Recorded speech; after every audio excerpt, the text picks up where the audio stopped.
now, without any further ado, I would like to introduce our guest speaker today, Ms. Ruth Rosen. She is a scholar in residence at the Institute for the Study of Societal Issues. She is also a former columnist for the LA Times and the San Francisco Chronicle, and a professor emerita at UC Davis, where she taught from 1974 to 2000. She is at the moment writing about women fundamentalist religions, and she's here to talk to us about the women's liberation movement. So please join me in welcoming Ms. Rosen.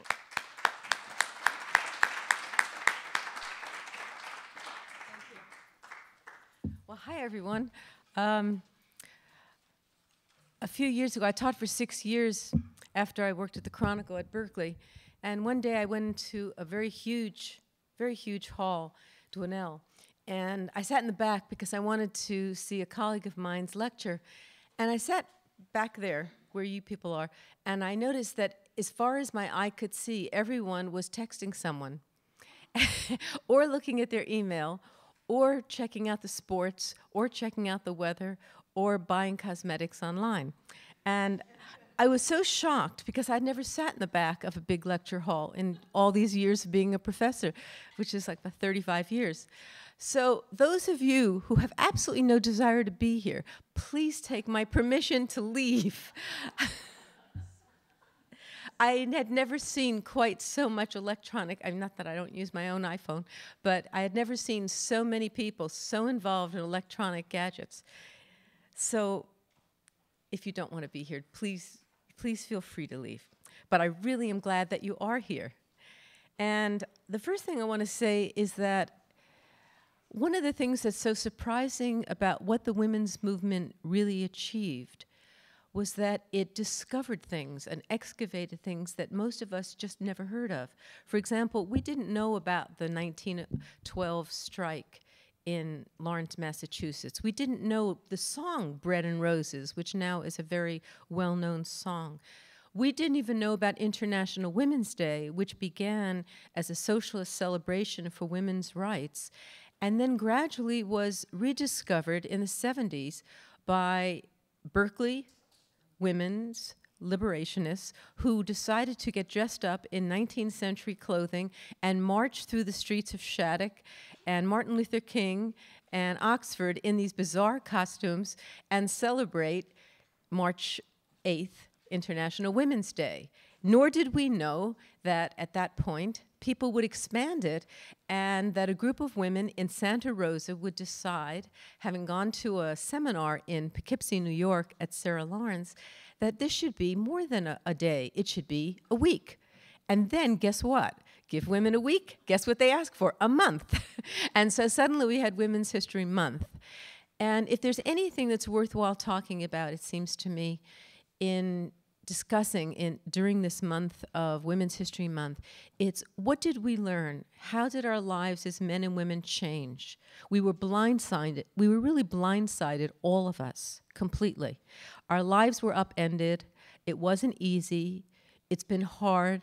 Lots of things have changed, and lots of things remain to be changed. So I want to give you a sense of what life was like before the women's movement began. And then I'd like to really ask 3 questions. One is, what are the origins? Where did this come from? Did it just pop out of thin air? How did the women's movement begin in the 60s? The second question I want to answer is, what did the movement achieve, and what was its greatest accomplishments? And third, I want to ask the question that we all should care about now is, where is it now, and what might we expect in the future? And where is it going? And certainly the answer to that, as you might guess, is internationally and everywhere. So I'd first like to just remind you that before the women's movement, say, let's take the 1950s, no woman was allowed to speak on the radio because her voice was not considered authoritative enough. No woman was allowed to anchor the news because her voice was not authoritative enough. All hurricanes were named after women because it was presumed that they were that chaotic and that destructive to society that hurricanes should be named after only women. Women were excluded from jury duty. Married women could not get credit in their own name. The women who went to Harvard University were not allowed into the main library for fear that they would distract the men at Harvard. I could go on, and it's an endless list of grievances and things that now seem almost unthinkable. Would we put up with any of those things right now? Many of those women found themselves really helpless in a lot of ways. And to understand how the movement arose, first you have to understand these grievances were there. People just felt like that's life. They didn't have any way to talk about it. That's life. That's just the way it is. And that is the way every social movement begins. People start off by saying, well, yeah, I can't eat in that diner. Well, that's the way it is. And then suddenly there's a civil rights movement, and some people say, how dare they say I don't eat in that diner? We're going to sit in. And suddenly that spreads, and it becomes a major civil rights movement, and legal segregation of the races is changed. And that takes a long time, a lot of bodies hurt, many people killed. But it starts out with a sense of grievance by somebody who's willing to take the dare to question, in that case, racial supremacy. One of the ways, of course, that the women's movement began was that there were also grievances, but people didn't know how to talk about it.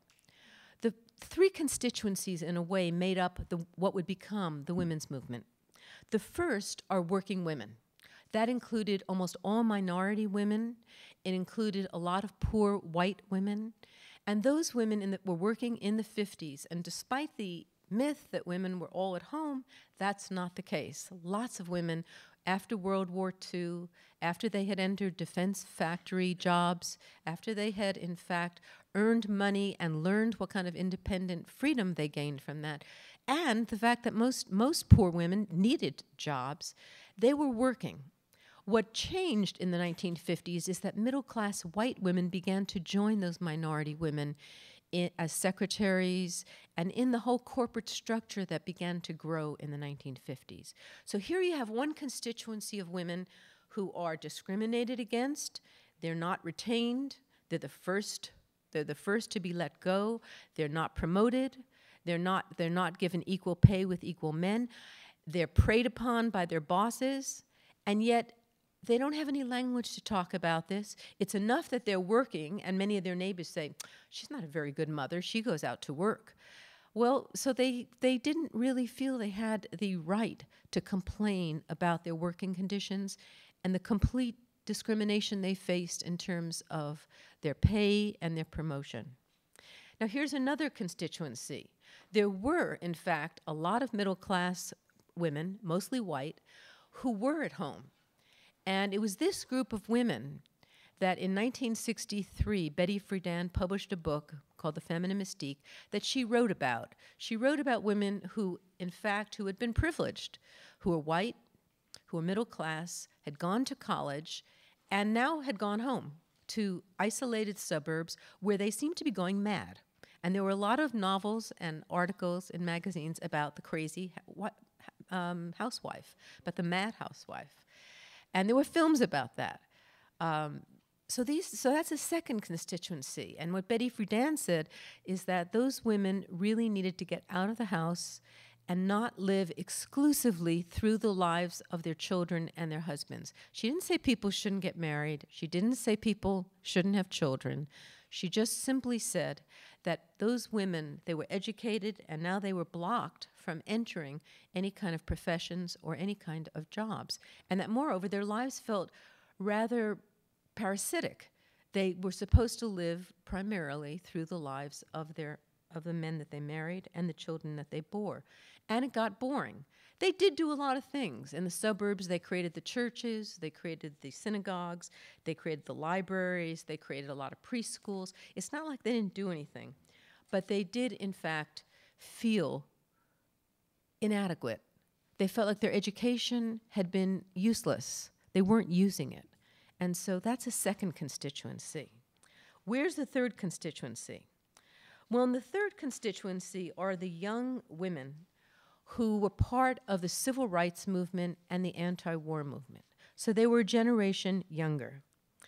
These were young women who had been involved in the civil rights movement and had learned that if you could question authority, such as racial supremacy, that if you could question the authority of the South, that one group of people are superior to another, then why couldn't you question the idea that men are superior to women? It kind of followed. There was a logic to that. And so by being part of the civil rights movement, they began to question, and this is both African American women and white women, they began to question, what is their status in the movement? Were they being treated well? In general, African American women were treated better. The white women who came from the North, especially during Freedom Summer during 1964, they tried to exploit a lot of what was going on, and they were also exploited. They experienced both. I think they were looking for adventure, including sexual adventures, and for a lot of African American men in the South, there was nothing like a whole bunch of white middle-class women from the northern colleges who were coming down south to be part of the civil rights movement. So sex and the civil rights movement and the questions about who are we as women all got mixed up and mished up together.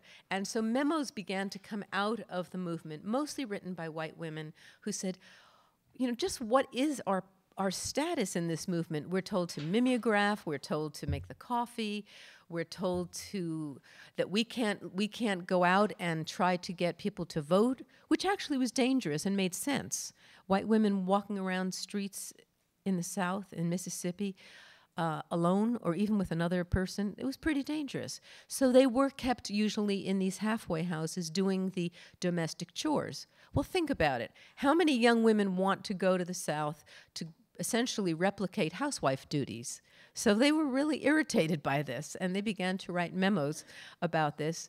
And that's the very beginning of the young generation's statement of what is our status in this movement that extols egalitarianism, that says we are all equal. And they began to write memos, and they began to talk about the inferior status they felt in the movement. And then by 1966, most blacks in the civil rights movement had decided that whites should go organize other whites.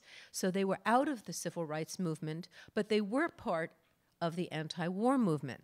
Now, to be part of the anti-war movement in, say, 1964, 5, and 6, and 7, was to be stigmatized. I was, by my family. It was not popular in the United States. If you had a bumper sticker on your car, you could really worry about your safety. There was a great deal of support for the Vietnam War. So those people who questioned the government, they were doing something else now that was really new. They had not only questioned the idea of racial superiority, they had not only questioned the idea of male supremacy, but now they were questioning, is our government telling us the truth? Well, for a generation raised during the very patriotic 50s, this was a pretty important thing to do, to question the actual authority, wisdom, and truthfulness of the government. And as it turned out, the government was lying about Vietnam, as we all know now.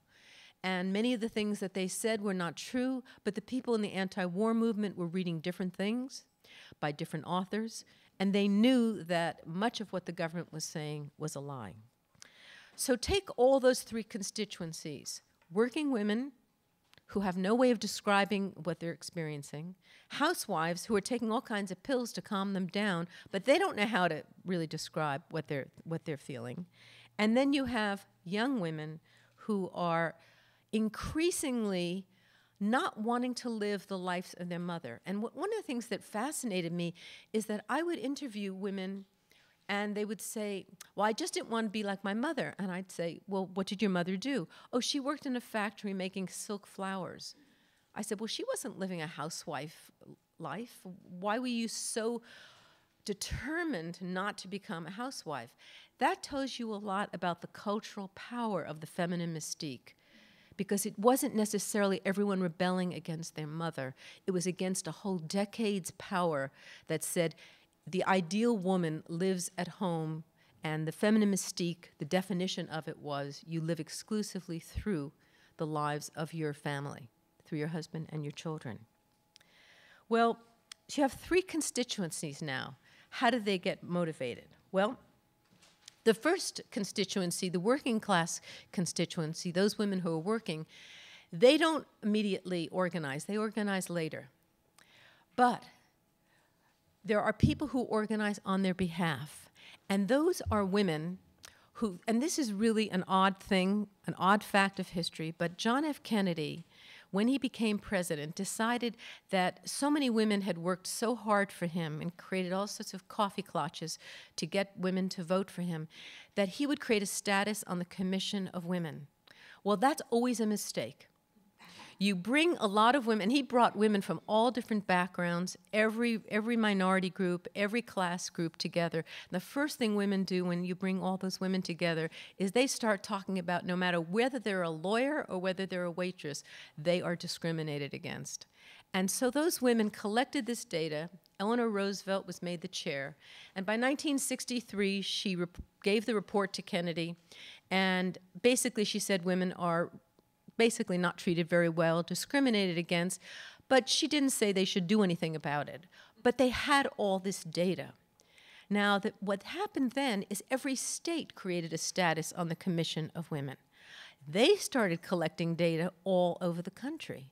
Then counties began to create commissions on the status of women, more data. And then cities began to create commissions on the status of women. So John F. Kennedy didn't mean to create a women's movement, but I would say that he has a very decisive contribution in sparking and really kindling something by making it possible for so many people to have the data to use in litigation and in all kinds of suits against corporate businesses and against the government itself. Well, another thing happened that's one of those flukes in history. In 1964, the Civil Rights Act was passed, which is now in front of the Supreme Court, as you know. The Civil Rights Act was only to protect racial equality. And Southern racist whites in the Senate decided, oh, I know how we can kill this bill. Let's add women to it. Let's just put women in, everyone will vote against it. And to everybody's surprise, it passed, which meant that women and racial minorities could sue and could, in fact, file complaints with the EEOC, which became the government agency that people went to when they were really felt like they were being discriminated against. Well, by 1965, the EEOC just treated women's complaints as jokes. They took seriously those that came from African Americans, but they took not seriously, I mean, really not seriously. In fact, they called it a joke when any middle-class woman filed a complaint. That is when Betty Friedan and a number of other women, most of whom had either worked in the civil rights movement, were African American women who had worked in the 40s, or they were communists who had been active in the Communist Party in the 30s, or there were fellow travelers who had worked somewhere around the left in the 30s and 40s. They came together and they created NOW. A lot of people think NOW is this big middle class, I don't know what it is now today, but at that time, I was one of those young, stupid people who thought NOW was just a middle class bunch of women who had no radical perspective. I was wrong. It's typical when you're young that you're often wrong. In fact, these women had a very radical perspective. The first things they did is they sued everybody. The first thing they did is they looked at the newspapers, which said, help wanted men, help wanted women.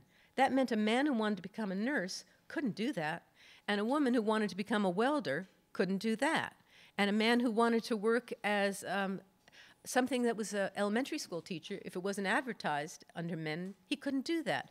And if a woman wanted to work as a plumber, she couldn't do that. They sued the newspapers, and that was gone. And they just sued one thing after another. For example, the stewardesses had to weigh a certain amount. They had to be unmarried, and they had to essentially act as very sexual playmates of the customers on the plane. And many women were fired when they got married or they got pregnant, and they didn't fit the ideal of the proper stewardess. So they sued them. And what do we have now? We have flight attendants, which means we have men and we have women, and people can be pregnant and they can be older. You had to quit when you were 35. Now you can be older than 35. Then they went down to the South, where there were working class women of all backgrounds working in textile mills, and they sued them for sex discrimination in pay and promotion. So in fact, they did a lot of radical things, and right away. They also created sit-ins at most of the major magazines in the country to say that women are not represented in the magazines, and that they're not discussed, and that problems are not discussed. And by 1972, Ms. Magazine was published by Gloria Steinem, and that changed a lot. Because for one thing, it inserted into normal discourse the idea of Ms. Everyone had been addressed as either Miss or Mrs., depending on your marital status as a woman. Well, business loved this. That's why it was accepted. Because how did business know how to address an envelope to you? I know we don't have the post office anymore, but there was a time when people wrote to you and they had to figure out how to address you. So they could just put Ms. in, just like Mr. They could just put Ms. so-and-so instead of Miss or Mrs. So business actually took this over, and that's one of the reasons it was so accepted. Another thing happened with Ms. Magazine. Although it tended to be, people thought, oh, this is just a white middle-class magazine. When I did my research, I was stunned and shocked to see how many people read each magazine. There were people who would write letters to Betty Friedan. I read hundreds of these letters. And they would be in some rural, remote place somewhere in the West or North Dakota, and they would describe how the letters to Ms. had become their bulletin board. Some woman would say, I can't believe that my husband does this, or my son does that, or why am I the person? Where is it written that the 11th Amendment is that the 11th commandment is that I have to clean the toilet bowl? So there was all this consciousness raising going on in the letters from women who wrote to Ms. Magazine. It would be the equivalent today of some kind of a chat room on the internet. But that's what happened. Those letters became a very important role. Meanwhile, young women who were part of the anti-war movement began to create consciousness-raising groups in Berkeley, Boston, in Minnesota, in New York, and in Dayton, in the big cities, in the college towns, and they began to ask each other questions like, how come, this is my question, like how come I was so happy playing the snare drum when I was in elementary school, and then the boys teased me out of it, and I had to take up another instrument. I loved the snare drum. Those were the kinds of questions, or the kinds of questions that people would raise would be, if I had been my brother, what would have been different? Well, there was actually a lot in my family. I might have gotten a car. I might have had my college education paid for, which it wasn't, and I might have had my graduate education and PhD paid for, which it wasn't. So it was thinking about these things that made us realize, things don't seem as fair as we were brought up to imagine. That created a lot of theatrical, I'd say really theatrical, and some really antics on the street. I'll just tell you about Berkeley because you're here right now. There were times, for example, when a group of us who were graduate students went to the head of the physical education. We said, we want the same physical kinds of facilities that the men have. We want weight rooms, and we want to be able to swim in the pool. We want to just do these things. And they looked at us and they said, you're probably the only 3 people on this campus who want that. And we said, well, I don't think so. So a whole group of younger women who were undergraduates, I was a graduate student, went into what is now called the recreational facility, then was called the Men's Harmon Gymnasium, with pots and pans, and they were just clapping. They're just absolutely making a huge amount of noise, walked into the men's gym. The men almost fainted. What were these women doing coming in? They were getting undressed and putting on their bathing suits. And these men and these women just came in and said, we want equal facilities. Eventually, many years later, we got that. There was a time when people decided the curriculum told us nothing about the lives of men and the lives of women, the ways they overlapped and the ways they were different. So a group of people who were assistant professors and graduate students and people who had graduated from Berkeley came together and burned their degrees. That caused a lot of media attention, which was exactly what people wanted. And getting media attention was part of it. By 1968, there was a group of women in New York, young women, who went to the Miss America contest. And they said, you know, women are being treated as objects here. They're not being evaluated for their character or what they know, but just for how they look with heels and a bathing suit on. So they decide to crown a pig. And then they took a garbage can and they decided to throw into that garbage can everything they could think of that was really awful. And they put garter belts and girdles and bras and hair curlers and so forth. But then the police chief came up and the fire chief came up and said, "You can't do this because this will burn. You know, we're on a wooden place here." So they didn't burn it. They were nice young women from the 50s and 60s, so they didn't burn it. Nevertheless, the next day, there was the great myth that women had burned their bras at the Miss America contest. So that didn't happen. A lot of questions were asked, like why was the workplace organized so that men didn't have time to take care of children? Why was there no child care, and so forth? The moment at which the women's movement became a household word was 1970. 50,000 people, men and women, marched down Fifth Avenue in New York, and they demanded three things. And I want to just say them because I want to point out to you how much we've won and how much we still have to win. One was childcare. We haven't gotten that yet. In fact, the next year, the Senate and the Congress passed a National Daycare Comprehensive Act, which would have given women and men child care so they could work and know their children were taken care of. But President Nixon vetoed it, saying that we don't want our women to be like Soviet drudges and not look beautiful when their men come home with their nails all painted and all clean. These women are going to look like Soviet drudges who drive tractors all day. It has never come up to the national agenda until President Obama raised it during his inaugural address, which I almost fainted, because it was the first time that this has become even mentioned in the national agenda. The second was abortion. Abortion was illegal, and people thought there's this sexual revolution going on in the 60s, but there's no legal abortion. And so the Supreme Court, after a lot of pressure and a suit that came before it, handed down a decision, Roe v. Wade. And it did legalize abortion. But since then, states have chipped away at so many of the possibilities of finding an abortion provider that in many places in the United States, you have to go a long distance, stay in a hotel, have a 72 waiting period to rethink your decision, see a sonogram of your fetus, and decide whether you want to still go on, and then have another waiting period. And so, I mean, it goes on and on. There are many ways that having an abortion is legal, but very difficult.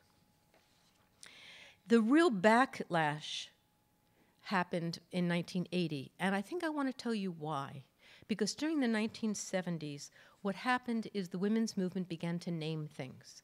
For all those things I said we had no basically language, people began to name things.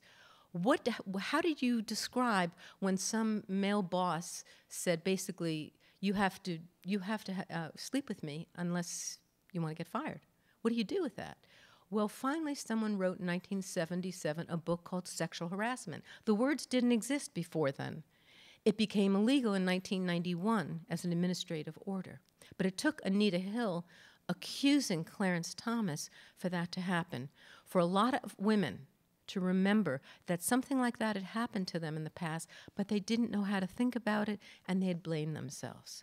Or to take wife beating. Wife beating was considered a private matter, a custom. And it was reframed during the 70s as domestic violence. And from that developed shelters and places where women could hide with their children if they really were being abused or they were in danger of losing their life to some maniac who really was outraged that they hadn't had dinner on the table exactly at 6 o'clock. There were a lot of things like that. I forgot to mention the third thing. It was equal pay. I just got a notice this morning from the Institute of Women's Research in Washington, D.C., which follows this very carefully, that we are now up to 80% of men's wages. It was 81% last year. It's gone down to 80% this year. So we have some ways to go about that, too. Finally, I want to point out that by naming things, and this is very important for those of you who are concerned about social movements anywhere in the world, if you don't name the problem, you can't debate it. If you can't debate it, then you can't change laws, or you can't change customs. You have to go through that thing. That's what happened in the civil rights movement. Excuse me. That's what happened in the women's movement. You have to name the problem. You have to then debate it. That gives it the opportunity to be debated, like date rape, marital rape, so many things during the 70s that were named for the first time or reframed and given new meaning. And then you can actually go to the courts, or you can develop different customs so that it's unacceptable to do things that were acceptable 20 years ago. There were things that were permissible 20 years ago that no one would think of doing now. I want to just end by pointing out that the women's movement proliferated like crazy. By the early 70s, African American women, Chicana women, Native American women, Puerto Rican women all had created national organizations and were defining what they considered, based on their history, what were women's issues for them. Union women in the early 70s began to organize and talk about the things that unionized women needed, like childcare, like flexible hours, like childcare on site so they could actually take care of their children while they were working. So all of that began to happen in the United States, but it didn't stop there, and it hasn't stopped there. Basically what happened is by the 1990s, the women's movement had spread all over the world, and there were women's groups everywhere, on every continent, but defining women's issues differently. In Africa, women said food and fuel are the most important issues. In India, people talked about dowry deaths. In the northern part of Africa and some parts of the Mideast, people talked about genital mutilation. So people defined the issues that were most central to their lives. But I also want to point out that we've actually managed to create an international compass. Now, you can't enforce a compass, a moral compass, but it does create a way to judge other countries. For example, in 1993, the Vienna High Commission on Human Rights met, and Rutgers University had a fantastic program. They developed a leadership program of women from every continent in the United States. Those women came to Vienna and testified about wife beating, about genital mutilation, about dowry deaths, about the beatings that they took, the acid that was thrown in their face, particularly in Pakistan. And the High Commission declared as a resolution that it is now a violation of women's rights to commit any kind of violence against girls and women. And then it was ratified by the General Assembly. And 1 year later, there was a conference by the UN on population. And the standard way to think about how to deal with population was to create a hydroelectric, not very ecological way of dealing with population. And the women said, you know what, we have a better way. Why don't you educate women and give them control over their bodies and wait till you see how the population will decrease? And it turned out that that's up for debate because the Pope, whoever will be the Pope, anyway, the Vatican was very much against it. But that was an alternative way of thinking about how to shrink populations that were really not capable of feeding themselves. So there's not one movement around the world. There are many, many movements around the world. And the way I want to conclude is to point out to you that, in a way, women kept these things as secrets because they were embarrassed and they were ashamed of that. Once they named them, they were able to act on them. And once they were able to see the world through their own eyes as opposed to society's eyes, they were, in fact, surprised at the inequality that they experienced and that they could see. There is a poet that I named my book after, one of her poems. Her name was Muriel Rukeyser, and she once asked in her poem, what would happen if one woman told the truth about her life? And she said, the world would split open. And I decided that's the title of my book. I love that. And so it has, and there is a revolution underway, and it's going to continue. It's going to unfold for the next century. It's not over, and there's many things to be done in many different societies, and it will be done differently. So I want to thank you for your attention today, and I'd love to take questions.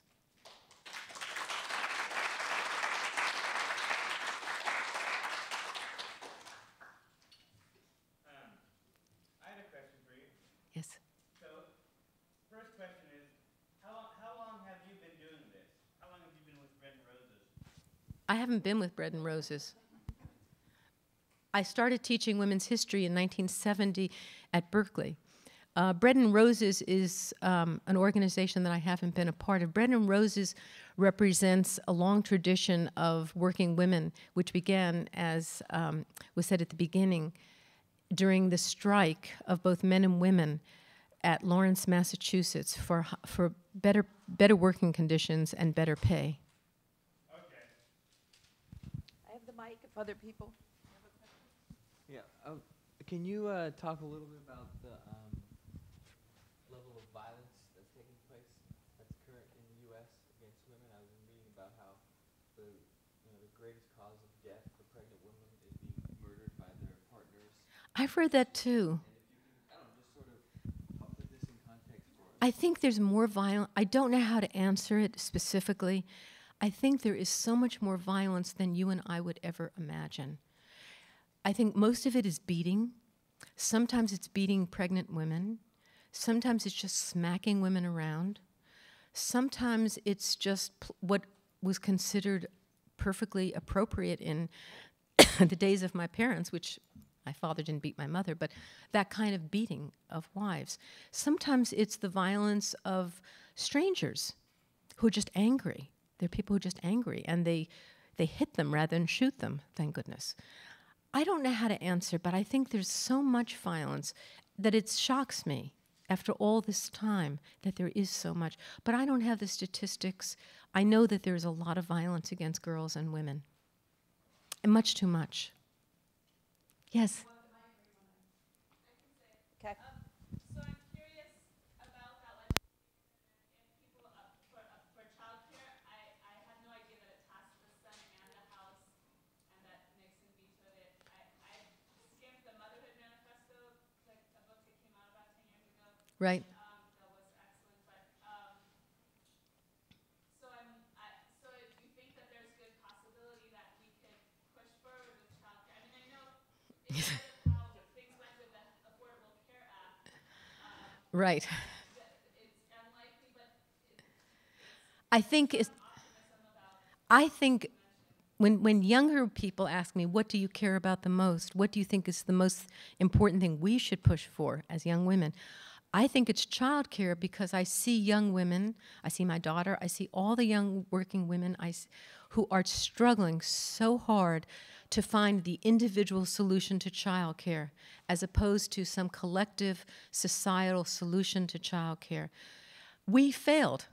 Now, it's not for lack of trying. The fact that the Senate and the House both passed it, I think you'd have to say, came from that there was a zeitgeist, there was a sense that this was the right thing to do. It was called the Comprehensive, National Daycare or Child Care Comprehensive Act. And Nixon vetoed it. And he used Cold War rhetoric. He was also, by the way, paying back the Southern religious people who had really helped him win the election, who then became Republicans. His effort to turn the South into Republicans from racist white Democrats worked. And so he was paying them back. It's also very expensive. Given the fact that we have spent $1 billion a week on the Iraq War, it's hard for me to say, why don't we care about our children enough to have child care? But when Barack Obama said that, all my friends, everyone was just astounded, because he put it on the agenda. Now, it's true he only talked about 4-year-olds, and that's only one age group. We need, for working parents, fathers and mothers, we need safe, really highly qualified teachers teaching at a good pay children. If we care about children, we ought to invest in them. There's so many organizations, I haven't done the studies, but I've read all of them.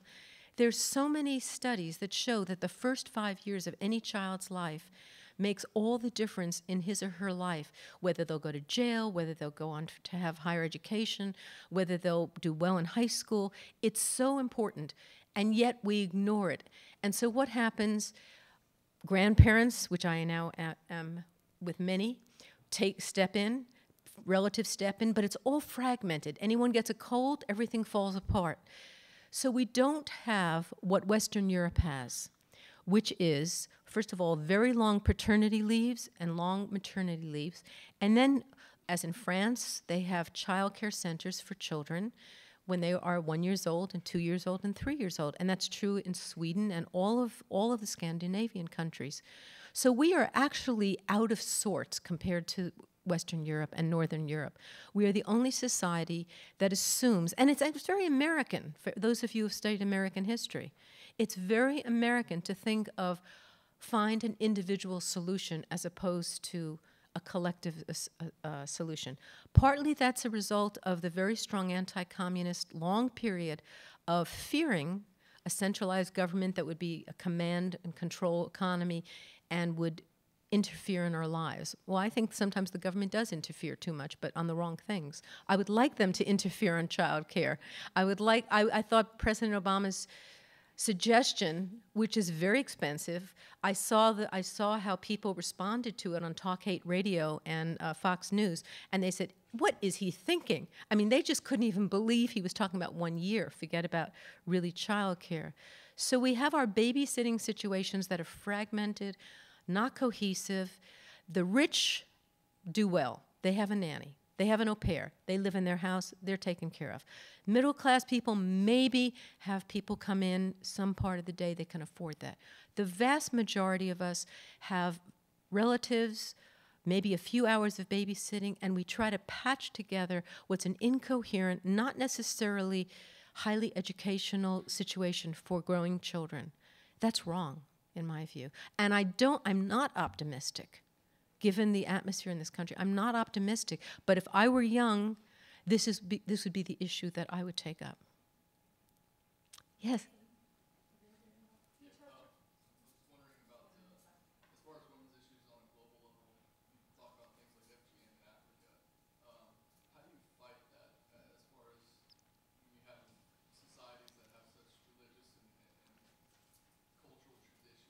I think you ask a wonderful question, and I think what the women's movement in the United States learned is you let those women in those societies deal with it, and they are.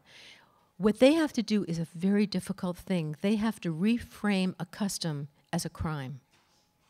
Now, the 1993 UN resolution said that any kind of violence against girls and women, which includes genital mutilation, which includes dowry deaths, is a violation of their human rights. And Hillary Clinton in 1995 went to the Beijing conference and said, there is no difference between women's rights and human rights. Women's rights are human rights, and human rights are women's rights. And she got a big standing ovation for that. But your question is a harder one. How do you get a society to take a custom and for both men and women to change their view of it and see it as a crime? It takes a very long time, very long. And just because the UN set a resolution doesn't mean it's enforced. And of course, as you know, it's women who do it to women. It's mother-in-laws often who burn their daughter-in-laws. It's women who perform genital mutilation on other young women. So it's not that this is some kind of male conspiracy to be violent against women. This is a custom, a tradition, and yet it harms women. So I think the solution has been to let women in those countries, and they are, to take on that issue so it doesn't seem like some imperialist, feminist assault from Western Europe or the United States. They know what's going on, and they are dealing with it. And particularly if you look at Asia, it's women who, and you look at Afghanistan, you look at Pakistan, it's women who are creating the schools for girls. And then, of course, some people are burning them down. But I think you have to let the women in those countries take the lead. Otherwise, I think they find it offensive, and rightly so. But the real bottom line here is, how do you reframe a custom as a crime? That we can do that with wife beating. It's not so easy to do it with other customs. Yeah. You talk about the three issues in the 70s, which was domestic violence, reproductive rights, and workplace issues. How do you feel things have been going, say, since 2010? I look at what's going on at the state and federal level, and it seems to me that we're going backwards. And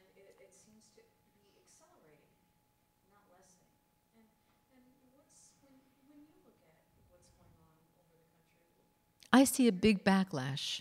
It's sort of about like the woman's reproductive health issues. I mean, not just abortion, but Right. even the personhood amendment, which would make most forms of birth control illegal. That's right. I think that ever since the moral majority in the late 1970s organized and joined with the economic right, we've been fighting a very, very stiff backlash. The positive side is I love seeing young women who have a much higher sense of entitlement than I ever had. And that's the great news, because they care about these things, they know about them, they take them for granted, and why shouldn't they? We fought for those things so the next generation could take them for granted. I didn't go out to vote and say, oh, whoopee, I can vote. You know, I just voted. I didn't think about the suffragists who had fought for 72 years for me to vote. But you're right, there's been a backlash. It's been a religious backlash. It's been the Tea Party backlash. And yet, President Obama won by a very small minority, but he won. And when you look at the polls, when you actually look at the polls, more minority women actually support the goals of the women's movement of promotion, of equal pay, of reproductive rights, because it's Planned Parenthood where they get most of their health care done. If you actually ask most Americans whether they are for abortion under certain conditions, particularly during the first semester, they will say yes, about 60 to 70%. On the other hand, you're looking at, and I'm looking at, the politics of it. The politics feels like a tremendous truck that's rolling back. So we're in a state of great conflict. I agree with you, but I don't think we're, you know, in some ways I think you can't roll back the whole women's movement, because for one thing, everyone knows that women have to work today. Only the very rich women who stay at home don't have to work. So I think we're in a state where it's both and rather than either or. I think we're facing a backlash, and yet look at the people who voted for President Obama. That was a real test case. I really worried about that because there were lots of things, there were a lot of social issues at stake. Look at how the attitudes have changed toward homosexuals, toward gays and lesbians. It's phenomenal. It's, by historical standards, it's absolutely phenomenal how many states have now made it possible for people to get married. So I'm a little more optimistic that attitudes are becoming more liberal. And as a college professor, when I see young people, they are, in fact, they do have more liberal attitudes than people, 20 years ago about many issues. So I'm both optimistic and worried. Can you just touch really quickly on the role that men have played and continue to play in the movement for gender equality? I mean, do you see this as something that women have to fight for independently and separately, or that men and women need to struggle together? Oh, we have to struggle together because, first of all, men have a lot of power in this society over how work organization takes place. And men have, in fact, done a great deal for women. Many, many men in business, in corporate startups, and so forth have understood that you get much more work done when you have flexible days, you allow women to work from home, you have on-site childcare. So many men have understood this over the last 30 years. So those men who have had power and have seen what it's like to change the culture of the workplace, I think they've done a tremendous job. And today, there's no question, if you look at the statistics, men who are fathers take care of their children more than fathers did 40 years ago.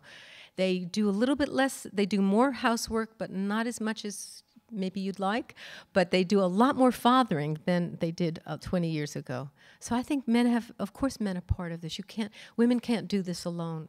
They absolutely need men behind them and with them.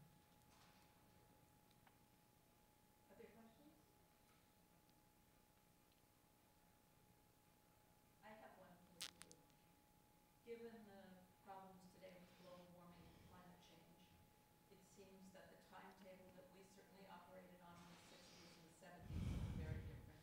Yes. That's number one. Women traditionally, because in Native American and other indigenous societies have seen themselves as the guardians of the earth and have certainly played a role in trying to fight on the environmental level. But I guess for me, I would say the issue for young women today would be climate change.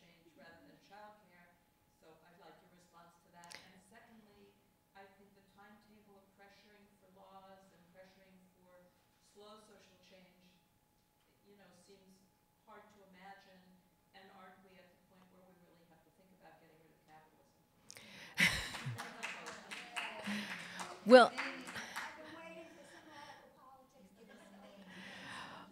well, we live in an exploitive capitalist society, and we've lost our welfare state to such a degree that it's a brutal capitalism. It's as brutal as communism was, and so it's a egregious kind of economic system.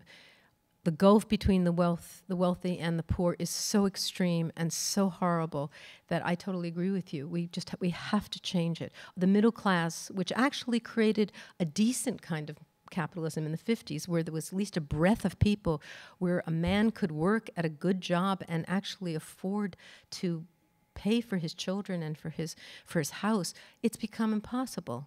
Two incomes don't even make it anymore. So we're being outsourced in every possible way. So I agree with you about that. And I actually agree with you about climate change, because while I was just thinking about women's issues when the questions came, I'm so concerned about climate change. I think it's the precondition for everything. I mean, if we don't save the planet, what difference does it make whether women are equal or not? What difference does it make if anything happens? I mean, I am so horrified by these hot days in Berkeley and the lack of rain every day. I'm just bemoan it, and I totally agree with you. I think it's the precondition, and it's the issue that we all ought to be dealing with all the time. And there have been a lot of women leaders, and there's been some very important male leaders, like Bill McKibben, who's been really important in the Keystone. I want to urge all of you to see a film that Mark Kitchell did. He did the film Berkeley in the 60s, in which I'm actually one of the characters. I'm one of the actresses. No, I'm actually one of the characters. And I just saw it at the Albany Theater. It's coming, and possibly at the Shattuck as well. I don't know which first. March 15th. Mark has done a film called The Fierce Green Fire. And what it is a history of the ecological movement and climate change. And I know the editor because I watched her do it. I was working on that film for 7 years when I was a professor 20 years ago. And I'm guessing this is going to be a very important film, and much like Al Gore's film, a real wake-up call. And we need it, because I think people have forgotten Al Gore's film already, and it's so recent, and yet I think people have forgotten it. So I encourage you and to tell your friends to go see it, A Fierce Green Fire, at the Shattuck, March 15th.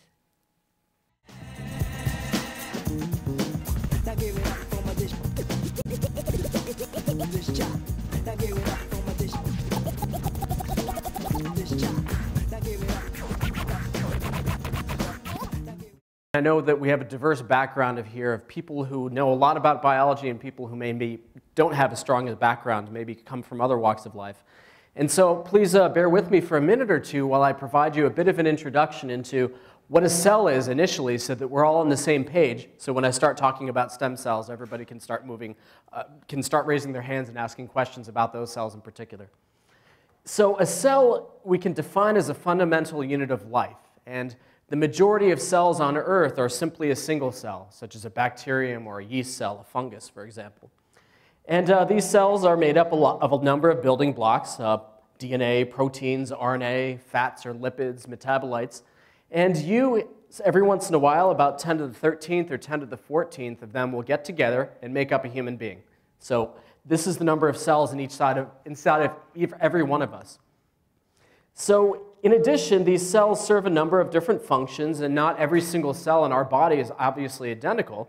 So depending upon how finely you slice them, we have something on the order of around 200 different types of mature cells inside the body.